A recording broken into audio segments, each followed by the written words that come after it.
Hello, hello. How are you? I hope you're well. Today, I want to talk with you about drunkenness and alcoholism, Chapter 9 of Clenard and Meyer.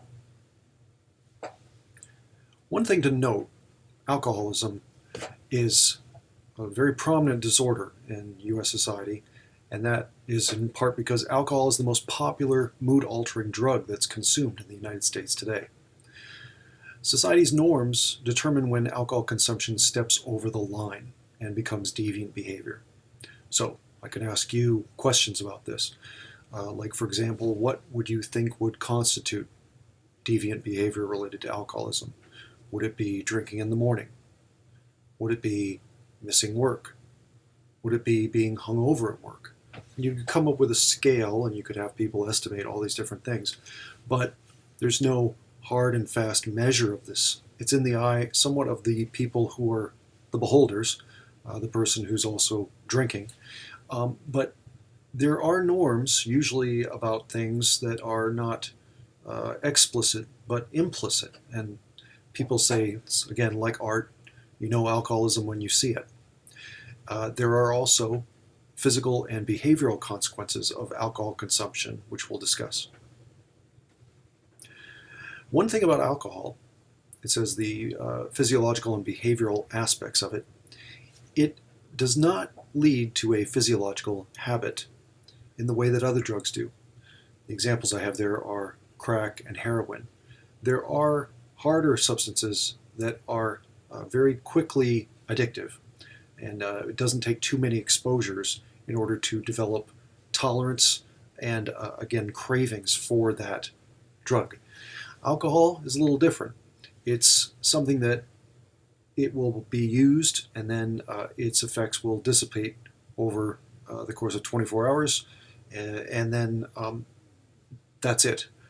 You won't have necessarily a craving the next day for alcohol in the same way that you would for other, like I said, harder drugs. Alcohol is a chemical substance and it's the result of a process of fermentation or distillation. So you can have all kinds of forms of fermentation, including things like the fermentation of rice, the fermentation of fruit, which leads to the creation of alcohol. Physiological dimensions continued. The immediate effects of alcohol depend upon the rate of absorption into the body and the physical characteristics of the individual drinker. So, for example, your body weight. So one of the things it says there, it depends on the rate of absorption into the body. One thing about a breathalyzer test is if, let's say, for example, you were to consume 3 drinks really quickly, 3 shots, and then immediately do a breathalyzer test, you wouldn't necessarily have a register of, or a measure, I should say, of exactly how much you have had. It takes at least 20 minutes for that stuff to be ingested in the body and then be able to affect the body. So there is some delay between ingestion and effects related to absorption.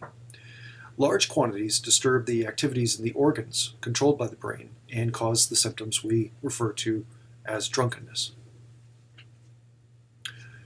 Chronic alcoholism is a problem. It's a social problem, and it also has terrible physical effects too. Chronic alcohol consumption can cause gastrointestinal disorders, pancreatitis, liver disease, often called cirrhosis of the liver, nutritional deficiencies, cardiovascular defects, myopathy, birth defects, and other physical and biological results. Also, alcohol is related to auto accidents. There's a implicit consent that you give when you get a driver's license that says, I agree to being tested for alcohol through a breathalyzer if I get a driver's license, because there's such a link between alcohol use and auto accidents, automobile fatalities. Another problem is fetal alcohol syndrome, and FAS is the acronym. And I worked in homes with developmentally disabled people who had FAS. And it was rather tragic because you began realizing that these are people who, if their parent had not been drinking while they were pregnant, they would not be disabled. Um, it was completely avoidable. So FAS results in retarded growth, central nervous system abnormalities, and certain characteristic facial features. Short eye openings and a thin upper lip with an elongated plethrum. Talking about the psychological effects of alcohol, moderate quantities can relax tensions and worries, and it may ease the fatigue associated with anxiety. So people drink to feel good and relax a little bit, take the edge off, some people say, and reduce anxiety. Research identifies non-universal behavioral consequences of drinking alcohol beverages. So non-universal means culturally specific. It says drunken actions are largely learned behavior sensitive to cultural and social contexts. So how to comport yourself or act when you're intoxicated is in part determined by the culture in which you live. Some cultures very much value that you do not show any signs of drunkenness, even if you experience drunkenness. Others, you are more encouraged to let loose in different ways. If we were to discuss the prevalence of drinking in the United States, you could look at the types of alcohol consumed and who consumes them. Based on tax receipts, sales, and estimates, U.S. alcohol drinkers favor first beer, and then wine, and then distilled spirits, or what is often called hard liquor. In 1850, it is a little bit of the reverse. Distilled spirits accounted for almost 90% of alcohol consumed. And in terms of demographics, men are more likely than women to describe themselves as drinkers.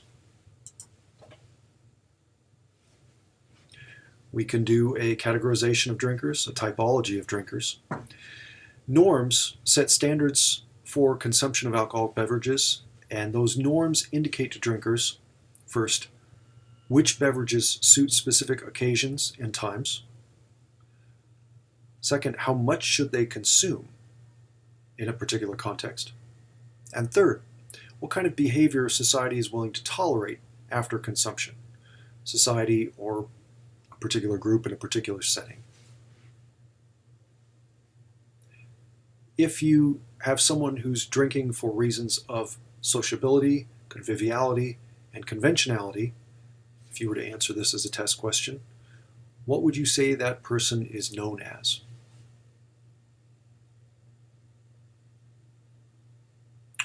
Probably not a problem drinker necessarily if it's about conventionality. Probably not a chronic drinker, but probably a controlled drinker. So let's discuss what that is. A social or controlled drinker is someone who's drinking, as said in the previous slide, for reasons of sociability, conviviality, and conventionality. Social drinkers may or may not like the taste of alcohol and the effects that it produces. They may be doing it just as it is implied to be social. The primary characteristic they have is the ability to take or leave alcohol. They can consume it or abstain at will. And they're often refraining from using alcohol unless it's in a social situation.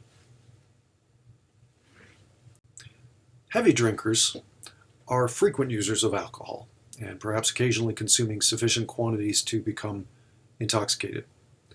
And someone who has frequent and repeated drinking that exceeds community standards for social use to the point that it interferes with health, social, or economic functioning. Again, I want to stress these are not hard and fast typologies, or categories within typologies, but they're to some extent subjective. You may know someone who you think of as a heavy drinker, and other people may not see that person that way. And it really depends in part on the norms.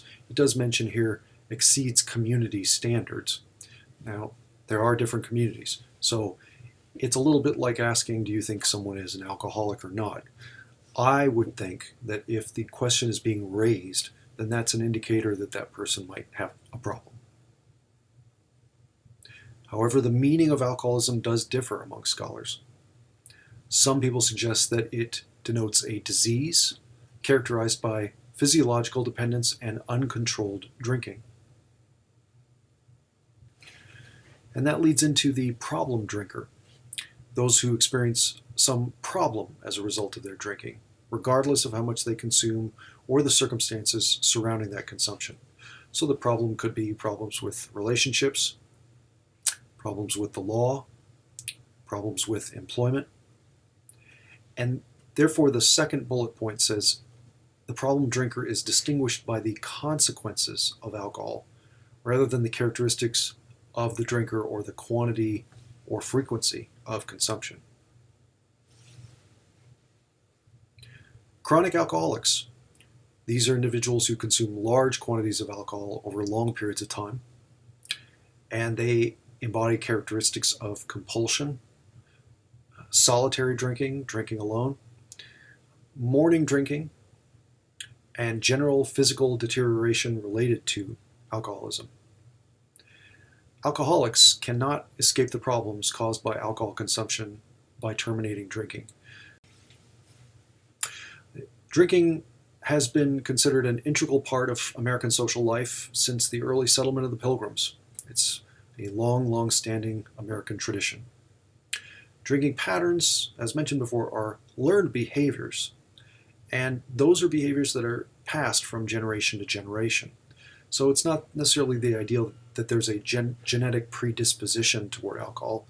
It might well be just that a person's influenced by those people around them toward certain drinking patterns. And it says in your text, associated with nearly all forms of celebration and holidays. We've talked about this in a previous slide, the idea of everything from weddings to bar mitzvahs to funerals to job promotions, all kinds of things related to alcohol celebration. As a social behavior, drinking follows a socially determined pattern. So sociology involves the study of groups. People engage in pattern behavior.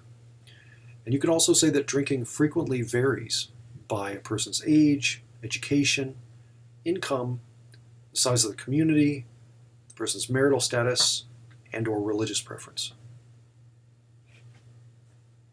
Here's a question for you. If you've read this, you know it, but if you haven't, it's good to review. Generally, what is the age in which drinkers decrease their consumption patterns?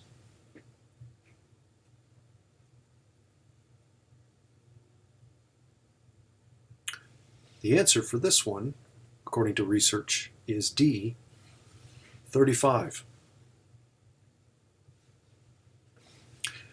Consumption of alcohol beverages tends to decline with increasing age. However, the converse, alcohol consumption may begin early in life. Generally, as said in the previous slide, after the age of 35, drinkers are decreasing their consumption patterns. You can look at gender differences and alcohol consumption. Men drink more frequently and in larger quantities than do women. And heavy drinking appears to peak at different ages for men and women. For men, heavy drinking is from age 21 to 34. For women, ages 35 to 49. Drinking also is going to vary with levels of education and income, as well as between religions and in regions of the country. Maybe against what you might think is common sense, those people who have more formal education tend to drink more than those who are less well educated. Drinking is also more common among certain religious categories of people. Jews and Catholics and Lutherans drink more than Protestants. Drinking is also more common in larger cities than smaller towns, and it's more common among unmarried people as opposed to married people. So of course you could say that Married people have someone who's kind of watching them to enforce the norms, and unmarried people don't. It's Durkheim's classic idea of how anomie works. Here's a question for you. Again, hard to necessarily guess on this. So, alcohol consumption is lower in the South compared with other regions of the country. Would you say that's true or false? The answer actually is true. Alcohol consumption is lower in the South. And the reasons for that may involve greater religiosity. So the first bullet point we've already discussed. The second, although more residents abstain in the South, Southerners who drink do tend to consume more than drinkers in other geographic regions. So the drinkers drink heavily than in other places. Public drinking houses, bars, taverns, these are places where there's a proprietor selling alcoholic beverages for consumption on site. You can ask a question, what of the following is not characteristic of a bar or a tavern?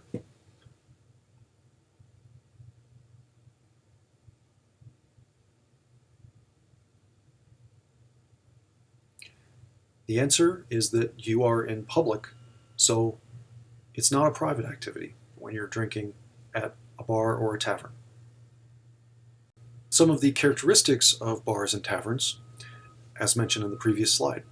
It can facilitate group drinking, more people around, so that might influence the pattern of drinking. Drinking is a commercial activity. Alcohol is bought and sold.